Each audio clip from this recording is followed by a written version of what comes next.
Hello everyone. तो बेटा हम पढ़ रहे हैं sexual reproduction in flowering plants और आज हम पढ़ने वाले हैं मेगास्पोरोजेनेसिस।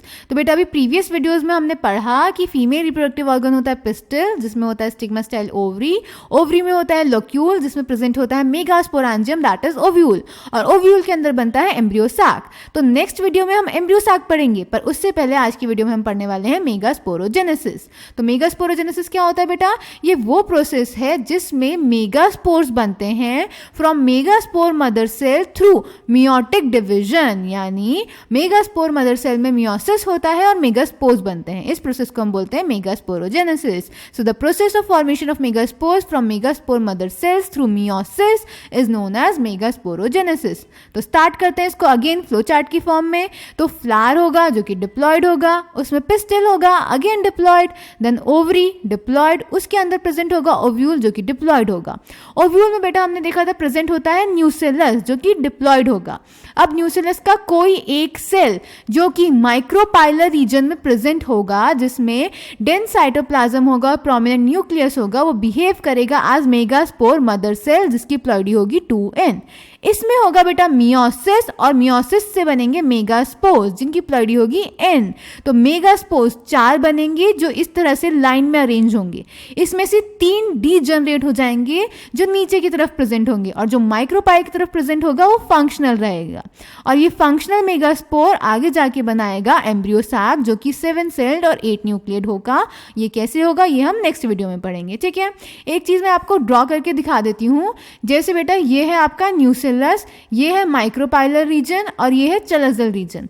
तो यहाँ का कोई एक सेल बिहेव करेगा एज मेगास्पोर मदर सेल, फिर उससे 4 मेगास्पोर्स बनेंगे। तो इनमें से ये जो 3 होंगे जो नीचे के होंगे चलजल की तरफ, ये डीजनरेट कर जाएंगे, और जो माइक्रोपाइल की तरफ होगा ये फंक्शनल होगा।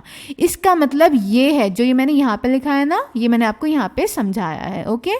तो मेगास्पोरोजेनेसिस क्या होता है? The process of formation of megaspores from megaspore mother cells through meiosis. Flower होगा, पिस्टल होगी, उसमें ओवरी, उसमें ओव्यूल, उसमें न्यूसेलस। न्यूसेलस का कोई एक cell as megaspore mother cell behave करेगा जिसमें मियोसिस होगा और मेगास्पोर्स बनेंगे। हेप्लॉइड होंगे जिसमें से 3 डीजनरेट हो जाएंगे और एक फंक्शनल रहेगा। इसको बोलेंगे हम फंक्शनल मेगास्पोर जो बनाएगा एम्ब्रियो सैक। यहाँ पे आप देख रहे हैं बेटा एम्ब्रियो सैक एक फंक्शनल मेगास्पोर से डेवलप कर रहा है और बाकी 3 डीजनरेट हो जाते हैं। इसको हम मोनोस्पोरिक डेवलपमेंट बोलते हैं, जो कि मैं नेक्स्ट वीडियो में आपको एक्सप्लेन करूंगी, या फिर पॉलीगोनम टाइप बोलते हैं, ओके। तो ये था मेगास्पोरोजेनेसिस। इसको एनसीईआरटी से देख लेते हैं।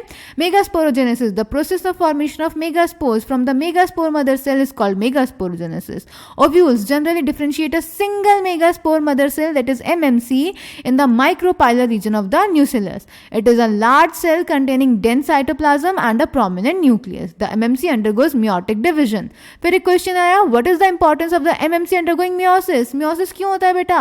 ताकि सेक्सुअल रिप्रोडक्शन में जो फ्यूजन हो रहा है उसकी वजह से प्लॉइडी ना चेंज हो जाए मेन प्लांट बॉडी की, उस प्लॉइडी को मेंटेन करने के लिए ही मियोसिस होता है। 11th क्लास में सेल डिवीजन वाले चैप्टर में हमने ये पढ़ा है, ठीक है। तो आंसर हो जाएगा to produce haploid megaspores for the maintenance of ploidy of the new organism formed during sexual reproduction. Clear? Then meiosis result in the production of 4 megaspores. Okay? यही सब हमने इस फ्लो चार्ट में लिखा हुआ है, okay. So I hope megasporogenesis आपको समझ में आया हो। कोई भी डाउट होगा तो बेटा आप कमेंट सेक्शन में पूछ सकते हैं। नेक्स्ट वीडियो में हम पढ़ेंगे embryo sac that is female gametophyte. Thank you.